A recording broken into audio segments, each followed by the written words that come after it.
friends, welcome back to our channel. எல்லாரும் எப்படி இருக்கீங்க? நாங்க எல்லாரும் சூப்பரா இருக்கோம். சோ இந்த vlogல நான் எதை பத்தி ஷேர் பண்ணிக்க போறேன் அப்படினா ஃப்ரைடே ஈவினிங்ல இருந்து சாட்டர்டே நைட் வரைக்கும் என்னோட ரொட்டீன் தான் வந்து ஷேர் பண்ணிக்க போறேன். இது ஃபர்ஸ்ட் டே ஃப்ரைடே ஈவினிங். அன்னைக்கு கொஞ்சம் பூ கட்டணும் அப்படின்னு போல தோணுச்சுன்னு சொல்லிட்டு உதிரி பூ வந்து வாங்கிட்டு வர சொல்லியிருந்தேன். ஸோ ரீசெண்ட் டேஸில் நான் பூ கட்டுறதே வந்து விட்டுட்டேன். ஏன்னா பாப்பா வந்து அலோவே பண்ண மாட்டாங்க, பூவை கசக்கி போட்டுருவாங்க. சரின்னு சொல்லிட்டு தலைக்கு மட்டும்தான் பூ வந்து கடையிலே தான் வாங்கிட்டு வந்துட்டு இருந்தோம். ஸோ அம்மா வீட்டுக்கு போனேன் அப்படின்னா மட்டும் செடியில் பூ பறித்து கட்டுவேன், அவ்வளோதான். அன்னைக்கு என்னமோ எனக்கு சடனாக வந்து பூ கட்டி வைக்கணும் அப்படின்னு போல ஆசையாக இருந்துச்சுன்னு சொல்லிட்டு ஒரு 100 பூ மட்டும் வாங்கிட்டு வர சொல்லியிருந்தேன். இப்போ மல்லிகைப்பூ ரேட்டுமே கொஞ்சம் கம்மி தான், 100 பூ 40 ரூபாய் அப்படின்னு சொல்லிட்டு வாங்கிட்டு வந்திருந்தாங்க. எனக்கு மேரேஜுக்கு முன்னாடியெல்லாம் வந்து பூ கட்டுறதுக்கு தெரியாது. ஆனால் அப்போல்லாம் அந்த இன்ட்ரெஸ்ட் இருந்துச்சு, பட் மெனக்கிட்ட நான் வந்து கற்றுக்கலை. ஆனால் ஆஃப்டர் மேரேஜ் வந்து கற்றுக்கணும் அப்படின்னு சொல்லிட்டு ஒரு இன்ட்ரெஸ்ட் எடுத்துகிட்டு இது வந்து பழகிறதுக்கு ஸ்டார்ட் பண்ணேன். அப்படியே வந்து பிக்கப் ஆகிடுச்சு. ஸோ இந்த மாதிரி கட்டி வச்சோம் அப்படின்னா கொஞ்சம் கூட கொஞ்சம் வச்சுக்கலாம் இல்லையா? இதுவே விலைக்கு வாங்கணும் அப்படின்னா 100 பூ அப்படின்னா 40 ரூபா அப்படின்னு சொல்லுவாங்க. ஸோ அதனால் இந்த மாதிரி கட்டி வச்சோம் அப்படின்னா கொஞ்சம் ஜாஸ்தியாக வச்சுக்கலாம் அப்படின்னு ஒரு தாட்லேயே வந்து எப்படியாச்சும் கட்டி பழகணும் அப்படின்னு சொல்லிட்டு கட்டி பழகிட்டேன். ஸோ தலைக்கு கொஞ்சம் பூ கட்டிட்டு சாமிக்கும் கொஞ்சம் பூ கட்டி வச்சுட்டேன்.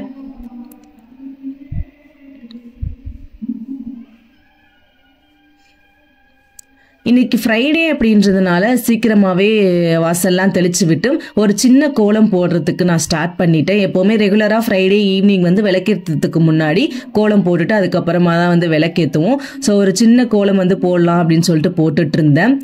பாப்பா வந்து நான் வீடியோ எடுக்கிறேன் அப்படின்னு சொன்னதும் வேணும்னே வந்து நின்றுட்டு போஸ்ட் கொடுக்குறாங்க. அப்போ நானும் வீடியோவில் வருவேன் அப்படின்னு சொல்லிட்டு தான் வந்தாங்க. ஸோ இப்போல்லாம் வந்து அவங்க நான் சும்மா வீடியோ எடுக்கிறதுனால நம்மளும் வந்து ஃப்ரேமில் போகணும் அப்படின்னு சொல்லிட்டு சும்மா ஃப்ரேமில் வந்து பார்த்துட்டு போகிறாங்க.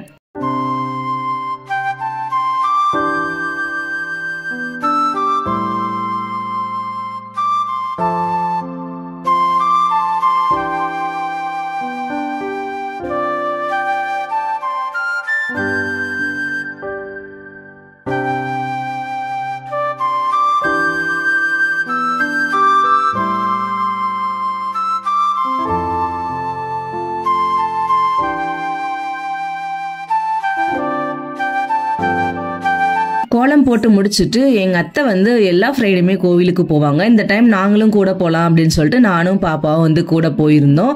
ஸோ போகும்போதே பொங்கலுக்கு வந்து அரிசி ஊற வச்சுட்டு தான் போயிருந்தேன். அப்போ ரிட்டர்ன் வரும்போது கரெக்டாக இருக்கும் அப்படின்றதுனால போய் சாமி கும்பிட்டுட்டு அப்படியே வீட்டுக்கு வந்தாச்சு. வீட்டுக்கு வந்ததுமே கரெக்டாக ஒரு 1/2 அன் ஹவர் வந்து நான் அரிசியை ஊற வச்சிருப்பேன். ஸோ வந்ததுமே வந்து பொங்கல் வைக்கிறதுக்கு ஸ்டார்ட் பண்ணிட்டேன்.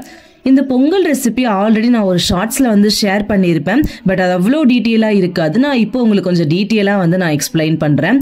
ஸோ இந்த பொங்கல் ரேஷியோ என்ன அப்படின்னா பாதி பருப்பு பாதி அரிசி. இப்போ காமிக்கிற இந்த டம்ளருக்கு 1.5 டம்ளர் அளவுக்கு அரிசி, 1.5 டம்ளர் அளவுக்கு பருப்பு எடுத்திருக்கேன். நான் எப்போவுமே இந்த பாதி ரேஷியோவில் தான் வந்து எடுப்பேன்.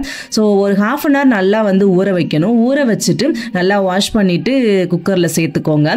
இதுக்கு தண்ணி என்ன அளவு அப்படின்னா இப்போ நான் 3 டம்ளர் அப்படின்னா 6 டம்ளர் தண்ணி ஊற்றுவோம். ஸோ அது போக எக்ஸ்ட்ராவாக ஒரு 3 டம்ளர் தண்ணி விட்டு மொத்தமாக ஒரு 9 டம்ளர் வந்து தண்ணி விடணும். இப்போ அந்த பொங்கலுக்கு தேவையான உப்பு சேர்த்துக்கோங்க. கொஞ்சமாட்டு மட்டும் சீரகமும் 1/2 ஸ்பூன் நெய் சேர்த்துக்கோங்க.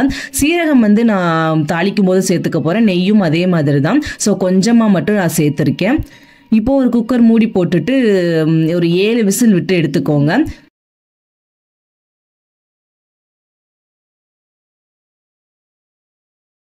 ஸோ பொங்கல் ரெடி ஆகிட்டு இருக்கிற கேப்பில் நம்ம தேங்காய் சட்னி வந்து ரெடி பண்ணிடலாம். சாம்பார் ஆல்ரெடி இருக்குது. ஃப்ரைடே அப்படின்னாலே நம்ம சாம்பார் வச்சுருப்போம் இல்லையா? ஸோ சாம்பார் வந்து ஆல்ரெடி இருக்குது. தேங்காய் சட்னி மட்டும் பண்ணணும். எனக்கு பொங்கலுக்கு தேங்காய் சட்னி இருந்துச்சு அப்படின்னா தான் சாப்பிட்றதுக்கு பிடிக்கும். வெறும் சாம்பார் அப்படி இல்லைனா வெறும் தேங்காய் சட்னிலாம் வச்சு சாப்பிட்றதுக்கு பிடிக்காது.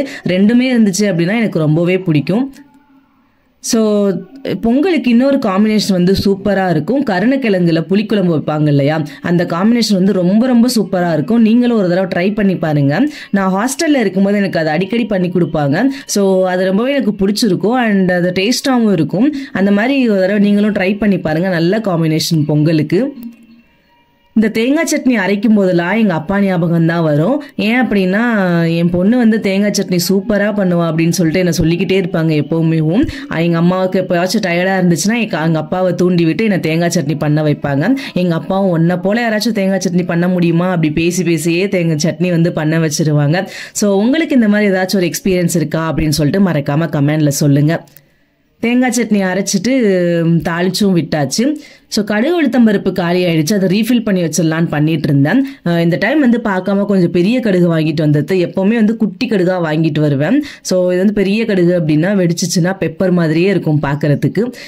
எனக்கு எப்போவுமே இந்த கடுகு உளுத்தம் பருப்பில் ஒரு சிலர் என்ன பண்ணுவாங்க அப்படின்னா கடுகு வந்து ஜாஸ்தியாக போடுவாங்க, உளுந்து வந்து கம்மியாக போடுவாங்க.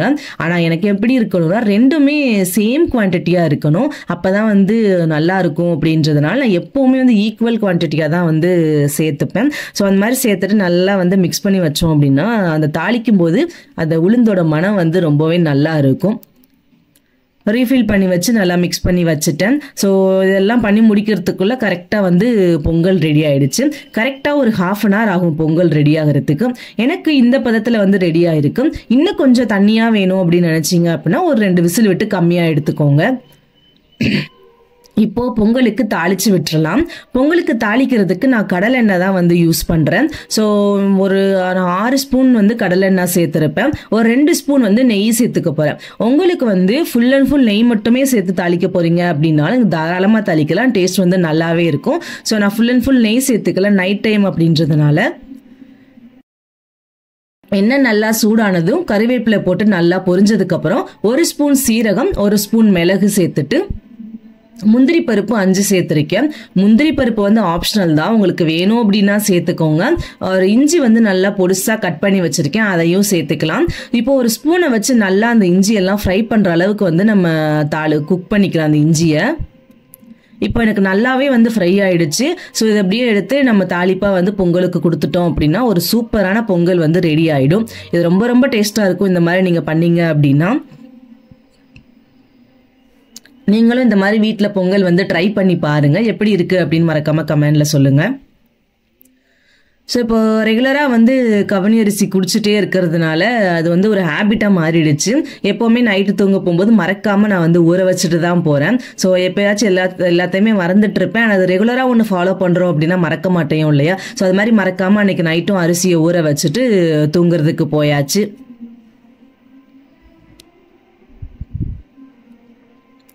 ஸோ மறுநாள் சாட்டர்டே, இன்னைக்கு வந்து சூரியன் உதயமாகறதுக்கு முன்னாடி எழுந்துக்கணும் அப்படின்னு நினச்சேன், ஆனால் வந்து முடியலை. ஸோ எழுந்ததுமே ஒரு ட்ரிங்க் வந்து ஒரு பாஸ்ட் 2 days வந்து குடிச்சிட்ருக்கோம். இது குடித்தா வந்து வெயிட் லாஸ் ஆகும் அப்படின்னு சொல்லியிருந்தாங்க. ஸோ நான் என்னென்ன போட்டேன் அப்படின்னா 2 கிளாஸ் வாட்டர், அதுக்கப்புறமா ஒரு 1/2 டீஸ்பூன் மஞ்சள், 1/4 டீஸ்பூன் பெப்பரு, ஒரு 1/2 டீஸ்பூன் வந்து சீரகப்பொடி, ஒரு இஞ்சி வந்து இடித்து போட்டிருக்கேன். இஞ்சி வந்து பவுடராக சேர்த்துக்கிட்டாங்க, என்கிட்ட இல்லை அப்படின்றதுனால இஞ்சியை வந்து இடிச்சிட்டு நான் சேர்த்துருக்கேன். ஸோ அப்படியே ஃபில்டர் பண்ணி குடிக்கணும் கொதிக்க வச்சுட்டு. வெயிட் லாஸ் ஆகும் அப்படின்னு வந்து சொல்லியிருந்தாங்க, பட் பார்க்கலாம். வெயிட் லாஸ் ஆச்சு அப்படின்னா நான் உங்ககிட்ட கண்டிப்பாக ஷேர் பண்ணுறேன். இப்போ வந்து வெயில் கொஞ்சம் ஜாஸ்தியாகவே இருக்கு இல்லையா? வெயில் வந்துருச்சு அப்படின்னாலே நம்ம வடகம் போட்டோம் அப்படின்னா வந்து சூப்பராக இருக்கும். ஸோ அதனால் இன்னைக்கு வடகம் போடலாம் அப்படின்னு சொல்லிட்டு ரெடி பண்ணிட்டு இருந்தேன்.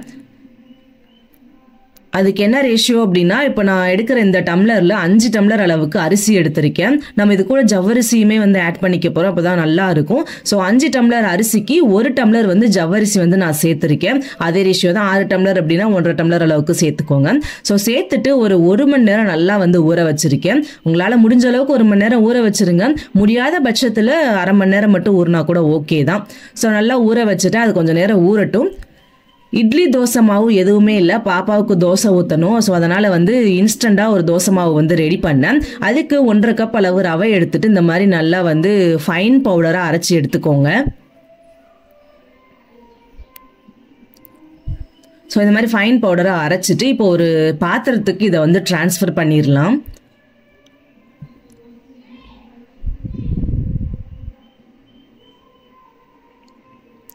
பாத்திரத்துக்கு டிரான்ஸ்ஃபர் பண்ணது ஒரு கேரட்டை வந்து இந்த மாதிரி நான் திருவி வச்சிருக்கேன், அதையும் வந்து சேர்த்துக்கலாம். 2 ஸ்பூன் அரிசி மாவு, 2 ஸ்பூன் வந்து கோதுமை மாவு, 1/2 ஸ்பூன் உப்பு சேர்த்துட்டு ஒரு 5 ஸ்பூன் வந்து தயிர் சேர்த்துருக்கேன். ஸோ தயிர் வந்து கொஞ்சம் புளிப்பான தயிராக இருந்துச்சு அப்படின்னா கொஞ்சம் புளிப்புத்தன்மை இருக்கும். ஆனால் என்கிட்ட அன்னைக்கு தான் உர ஊற்றின தயிர் அப்படின்றதுனால புளிப்பு வந்து அவ்வளவா இல்லை. ஸோ நீங்கள் சேர்க்கும் போது மேக்ஸிமம் ஒரு புளிப்பான தயிர் வந்து ட்ரை பண்ணி சேர்த்துக்கோங்க. இப்போ நல்லா மிக்ஸ் பண்ணி விடுங்க ஒரு விஸ்கை வச்சுட்டு. அண்ட் கொஞ்சம் கொஞ்சமாக தண்ணி ஊற்றி தோசை மாவு பதத்துக்கு வந்து நம்ம ரெடி பண்ணி எடுத்துக்கலாம்.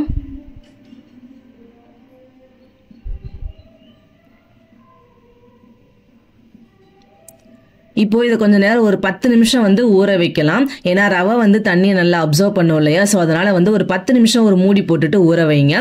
நான் ஃபைனலாக காரத்துக்காக ஒரு வத்தல் மட்டும் கிள்ளி சேர்த்துருக்கேன். ஸோ இப்போ ஒரு கூழ் வடத்துக்கு என்னென்ன தேவைன்னு பார்த்துடலாமா?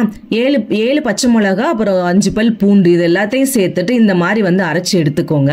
இப்போ அரிசி நல்லா 1 hour வந்து ஊறிடுச்சு. ஸோ இதில் நல்லா வந்து தண்ணி ஊற்றிருக்கேன். தண்ணி எந்த அளவு அப்படின்னா, நான் மொத்தமாக 5 டம்ளர் அரிசி எடுத்திருந்தேன் இல்லையா, அதுக்கு 10 டம்ளர் தண்ணி ஊற்றுவோம். எக்ஸ்ட்ராவாக ஒரு 5 டம்ளர் ஊற்றணும். மொத்தமாக 15 டம்ளர் தண்ணி ஊற்றணும். அப்போ தான் வந்து உங்களுக்கு நல்லா குழஞ்சி வரும், பிழியறதுக்கும் நல்லா இருக்கும். ஸோ உப்பு போட்டு நல்லா மிக்ஸ் பண்ணிவிட்டு நம்ம ரெடி பண்ணி வச்சுருக்கோம் இல்லையா பச்சை மிளகா பேஸ்ட், அதையும் சேர்த்துட்டு கொஞ்சம் சீரகம், கொஞ்சம் பெருங்காயத்தூள் சேர்த்து ஒரு மூடி போட்டு நம்ம ஒரு 7 விசில் விட்டு எடுத்துக்கலாம்.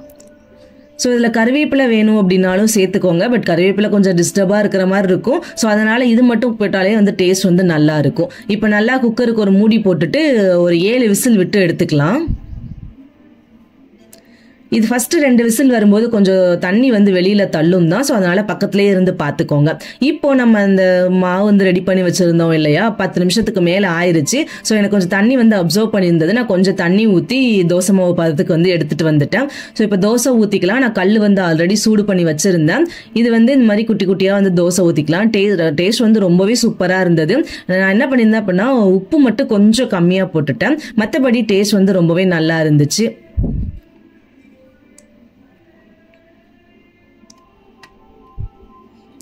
தோசை ஊற்றிட்டு பாப்பாவுக்கு ஊட்டி விட்டுட்டு நாங்களும் கஞ்சி குடிச்சிட்டோம். ஸோ கஞ்சி குடிச்சதுக்கப்புறமா கரெக்டாக வந்து வடகத்துக்கான ரைஸும் வந்து ரெடி ஆயிடுச்சு.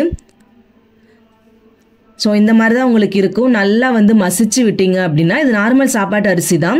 உங்களுக்கு வந்து ரேஷனில் கொடுப்பாங்க பார்த்தீங்களா, அந்த அரிசி வந்து ரொம்பவே வந்து குலையும். ஸோ அந்த அரிசி யூஸ் பண்ணோம் அப்படின்னா இன்னும் சூப்பராக இருக்கும். நான் வந்து மறந்து போய் சாப்பாட்டு அரிசி வந்து யூஸ் பண்ணிட்டேன். ஸோ இதை வந்து நல்லா மிக்ஸ் பண்ணி விடுங்க. நல்லா மிக்ஸ் பண்ணிங்க அப்படின்னாலே நல்லா வந்து குழஞ்சி கிடச்சிரும் உங்களுக்கு. இப்போ நம்மக்கிட்ட இடியாப்ப உரல் இருக்கும் இல்லையா, அதில் வந்து நான் பிழிஞ்சு விட போகிறேன். ஸோ இதில் வந்து அமுக்கிற மாதிரி ஒரு உரல் இருக்கும். அந்த உரல் இருந்துச்சுன்னா இன்னுமே ரொம்ப சூப்பராக இருக்கும். பட் என்கிட்ட இது இருக்குது, ஆனால் ரொம்ப டைட்டாக இருக்குது. ஏன் டைட்டாக இருக்குதுன்னு தெரியல. அதனால் வந்து நான் அந்த திருக்கிற உரலில் தான் வந்து நான் பண்ணுறேன். ஸோ இந்த மாதிரி சூடாக இருக்கும்போதே நம்ம பிழிஞ்சு விடணும். அப்போ தான் வந்து நல்லா இருக்கும். நல்லா ரைஸ் அதில் வந்து ஃபில் பண்ணிவிட்டு நல்லா வந்து பிழியலாம். ஒரு ஈர துணி போட்டுக்கோங்க. கட்டில் அப்படி இல்லைன்னா மொட்டை மாடியில் வெயிலுக்கு முன்னாடியே எந்திரிச்சிட்டிங்க அப்படின்னா, வெயிலுக்கு முன்னாடி இந்த ரைஸை ரெடி பண்ணிட்டீங்க அப்படின்னா மொட்டை மாடியிலே நம்ம டேரெக்டாக துணியை விரித்து பிழிஞ்சு விட்டுடலாம். ஆனால் நான் எந்திரிக்கும் போதே வந்து லேட் ஆகிடுச்சு. நான் இதை பிழியும் போதே 11 மணிக்கு மேலே ஆகிடுச்சு. இதுக்கு மேலே போனால் இருக்க முடியுமா அப்படின்னு சொல்லிட்டு கீழேயே ஒரு கட்டில் போட்டு ஒரு சாரீ, ஏதாவது ஒரு பழைய சாரீ இருந்துச்சு அப்படின்னா அதை நல்ல ஈரத்தில் அலசிட்டு அதுக்கப்புறமா அப்படியே வந்து பிழிஞ்சு விடுங்க. ஃபஸ்ட்டு நான் தெரியாமல் இடியாப்பம் பிழியறதுக்கான தட்டு இருந்தது, அதை அப்படியே மறந்து போய் போட்டுட்டேன். ஸோ அதுக்கப்புறமா வந்து முறுக்கு பிழிவோம் இல்லையா, அந்த தட்டில் வச்சு நம்ம பிழியணும். அப்போ தான் வந்து நல்லா வரும்.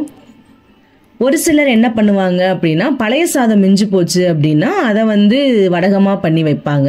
ஆனால் எனக்கு என்னமோ அந்த பழைய சாதமில் வந்து பண்ணும்போது ஏதோ ஒரு மாதிரி டேஸ்ட் வந்து டிஃப்ரெண்ட்டாக இருக்கிற மாதிரியே இருக்கும். எனக்கு அவ்வளோவா வந்து அது பிடிக்காது. இந்த மாதிரி ஃப்ரெஷ்ஷாக நீங்கள் பண்ணீங்க அப்படின்னா ரொம்பவே வந்து சூப்பராக இருக்கும்.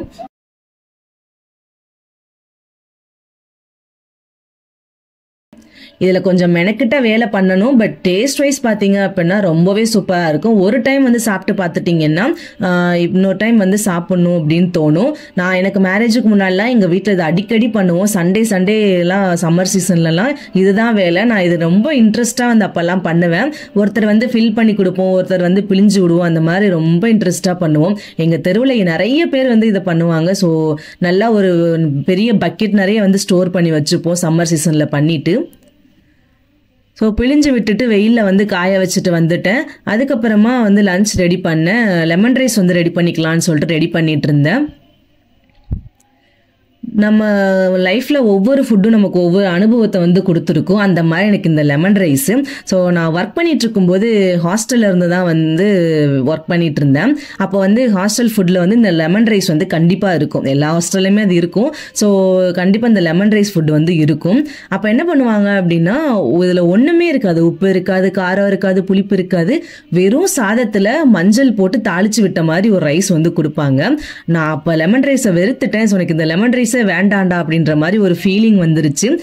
கரெக்டாக ஒரு 1 இயருக்கு நான் அதுக்கப்புறமா லெமன் ரைஸ் வந்து சாப்பிடவே இல்லை. வீட்டிலவே அம்மா பண்ணாலுமே நான் வேண்டாம் அப்படின்னு சொல்லிடுவேன். ஸோ அந்த மாதிரி உனக்கு ஒரு இது வந்துருச்சு. அதுக்கப்புறமா கொஞ்சம் கொஞ்சமாக தான் வந்து லெமன் ரைஸ் சாப்பிட்டேன். ஸோ என்னோடய லைஃப்பில் இந்த லெமன் ரைஸ் வந்து சுத்தமாக மறக்கவே முடியாது. இது மாதிரி நிறைய வந்து ஃபுட்டு இருக்குது. நான் ஹாஸ்டலில் என்னெல்லாம் வந்து சாப்பிட்டேன் அப்படின்னு சொல்லிட்டு ஒவ்வொரு ஃபுட்டும் வரும்போது நான் ஒவ்வொரு வீடியோவில் வந்து நான் ஷேர் பண்ணுறேன். ஸோ ஃபைனலாக வந்து லெமன் ரைஸும் ரெடி பண்ணியாச்சு. எடுத்து வச்சுட்டு இதுக்கு ஒரு துவையல் அரைப்போம் இல்லையா, அது எப்படி பண்ணலான்னு பார்க்கலாமா? ஒரு அரை மூடி தேங்காய் வந்து நான் எடுத்திருக்கேன். நான் வந்து வேற ஒரு மெத்தடில் பண்ணுவேன். ஆனால் இங்கே வந்து வேற ஃபாலோ பண்ணுறாங்க. ஸோ என் ஹஸ்பண்ட்க்குமே அதுதான் பிடிக்கும் அப்படின்றதுனால நான் எப்போவுமே இந்த தேங்காய் துவையல் தான் வந்து பண்ணுவேன். அரை மூடி தேங்காய் எடுத்துட்டு ஒரு சின்ன நெல்லிக்காய் சைஸ் அளவுக்கு புளி, ஒரு 6 வத்தல் சேர்த்துருக்கேன். கொஞ்சம் உப்பு சேர்த்துட்டு கொரன்னு அரைச்சி எடுத்துட்டு வந்துடலாம். ஸோ நான் காமிக்கிற மாதிரி இந்த மாதிரி கெட்டியாக கொஞ்சம் கொஞ்சமாக தண்ணி ஊற்றி கொரன்னு அரைச்சி எடுத்துட்டு வரணும். ரொம்ப நைஸாக வந்து அரைச்சிட்டா துவையல் வந்து நல்லா இருக்காது. இங்கே வந்து தெருக்கொட்டு பொங்கல் 1 மாசமா பசங்க வந்து டான்ஸ்க்காக ப்ராக்டிஸ் பண்ணிட்டு இருந்தாங்க. ஸோ டான்ஸ் ப்ரோக்ராம் வேற இருக்கு. அவங்க வந்து மெஹந்தி வைக்கணும் அப்படின்னு சொல்லிட்டு கேட்டிருந்தாங்க. நான் கொஞ்சம் ஒர்க் எல்லாம் முடிச்சுட்டு அந்த மெஹந்தி வந்து வச்சு விட்டுட்டு இருந்தேன். வச்சு முடிச்சதும் பாப்பாவை குளிக்க வச்சு தூங்க வச்சுட்டேன். பாப்பாவுக்கு வந்து லெமன் ரைஸ் பிடிக்காது. ஸோ அவங்களுக்கு வேற ஏதாச்சும் ஃபுட்டு பண்ணணும். அதனால கேரட்டு, பீன்ஸு, முட்டைக்கோஸ் போட்டு ஃப்ரைட் ரைஸ் மாதிரி ரெடி பண்ணி கொடுத்துடலாம் அப்படின்னு சொல்லிட்டு ரெடி பண்ணேன். அது பண்ணுறதுக்கு கடாயில் கொஞ்சமாக ஆயில் சேர்த்துக்கோங்க. ஒரே ஒரு பச்சை மிளகா, பாப்பா அப்படின்றதுனால காரம் கம்மியாக சேர்த்துருக்கேன். ஸோ ஒரு பல்லாரி நல்லா அதை வதக்கி விட்டுருங்க. சேர்த்துட்டு பல்லாரி நல்லா வதங்கினது நம்ம காயெல்லாம் எடுத்து வச்சிருக்கோம் இல்லையா, அந்த காய் எல்லாத்தையுமே சேர்த்துக்கலாம். கொஞ்சம் கொஞ்சம் போதும், ஏன்னா கொஞ்சம் தான் சாப்பாடு, ஒரு ஆளுக்கு மட்டும் தானே அப்படின்னு சொல்லிட்டு கொஞ்சம் கொஞ்சமாக தான் எல்லாமே கட் பண்ணியிருந்தேன். அதுவே கொஞ்சம் ஜாஸ்தியாக தான் இருந்த மாதிரி இருந்தது. கேரட்டு, முட்டைக்கோசு, பீன்ஸ் இது எல்லாத்தையும் சேர்த்துட்டு கொஞ்சம் உப்பு சேர்த்து பார்த்து உப்பு சேர்த்துக்கோங்க. ஏன்னா நம்ம சாப்பாட்டுலேயும் உப்பு சேர்த்துருப்போம். ஸோ அதனால் கொஞ்சமாக மட்டும் உப்பு சேர்த்துட்டு அப்படியே வந்து நல்லா ஒரு மூடி போட்டு ஸ்லோ ஃப்ளேம்லேயே குக் பண்ணுங்க. இப்போ பார்த்தீங்க அப்படின்னா நல்லா சுருளை வந்துருச்சு. இதுக்கப்புறம் நான் ரைஸ் வந்து ஆல்ரெடி எடுத்து வச்சிருக்கேன். இது நார்மல் சாப்பாடு தான். ஸோ பாசுமதி எல்லாம் கிடையாது. நார்மலாக நாங்கள் பொங்கும்போது எடுத்து வச்சது தான். ரைஸ் சேர்த்துட்டு ஒரு 1/4 டீஸ்பூன் மட்டும் பெப்பர் சேர்த்துட்டு நல்லா வந்து மிக்ஸ் பண்ணி விட்டுருங்க. இதுவே நமக்கு அடல்ட்டுக்கு பண்ணும்போது நம்ம என்ன சாஸ் வந்து சேர்த்துக்கலாம். அப்படி இல்லைனா வந்து சில்லி பவுடர் இந்த மாதிரி செஷ்வான் மாதிரி பண்ணலாம். ஆனால் பாப்பா அதெல்லாம் சாப்பிட மாட்டாங்க அப்படின்னால ஜஸ்ட் பெப்பர் மட்டும் நான் சேர்த்துட்டு வந்து பண்ணியிருக்கேன். ஸோ பாப்பாவுக்கு ஊட்டி விட்டுட்டு வடகம் வந்து நல்லாவே காஞ்சிருச்சு. உங்களுக்கு நல்லா டிஃப்ரென்ஸ் தெரிஞ்சிருக்கும். பிழியும் போது குண்டு குண்டாக இருந்தது, இப்போ நல்லாவே வந்து சுருங்கி வந்துருச்சு. ஸோ இப்போ இந்த மாதிரி தண்ணி தெளித்து விட்டுட்டு அதுக்கப்புறமா எடுத்தோம் அப்படின்னா ஈஸியாக வந்துடும். இதை ஒரு 2 days நல்லா இப்போவே வந்து நல்லா காஞ்சிருச்சு தான். ஆனால் இன்னும் கொஞ்சம் வந்து காயணும். ஒரு 2 days நல்லா வெயிலில் விட்டீங்க அப்படின்னா சூப்பராக வந்து காஞ்சிரும். நல்லா நீங்கள் ஸ்டோர் பண்ணி வச்சுக்கலாம் எவ்வளோ நாள் அப்படின்னாலும். இப்போ கூட இது பொரிக்கிறதுக்கு ரெடி தான். ஆனால் வந்து கொஞ்சம் அந்த ஈரப்பதம் வந்து இருக்கும். ஸோ இன்னும் ஒரு நாள் வந்து காய விட்டோம் அப்படின்னா ரொம்பவே வந்து சூப்பராக காஞ்சிரும். பொங்கல்னு சொல்லியிருந்தேன் இல்லையா, பால் குடம் வந்து இன்னைக்கு நைட் வந்து கிளம்பும். ஸோ அதனால வீட்டு வாசலில் கோலம் போடலாம் அப்படின்னு சொல்லிட்டு கோலம் போட்டுட்டு இருந்தேன்.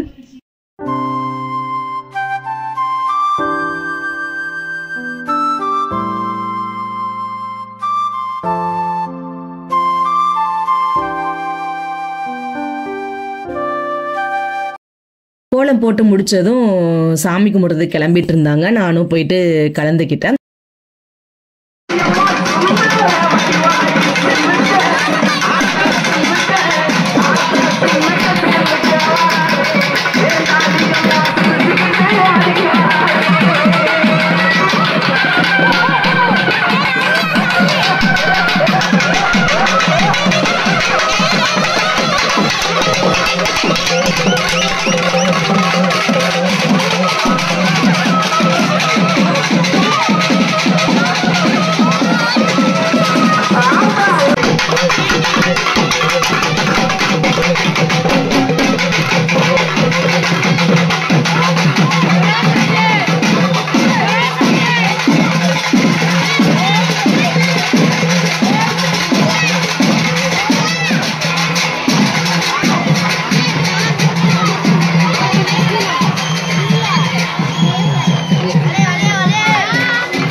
கோவிலுக்கு போயிட்டு வந்துட்டு பானிபூரி சாப்பிடணும் அப்படின்னு சொல்லிட்டு பானிபூரி சாப்பிட்றதுக்கு வந்து போயிருந்தோம். ஸோ ஃபைனலாக சாப்பிட்டு முடிச்சுட்டு வீட்டுக்கு வந்தாச்சு.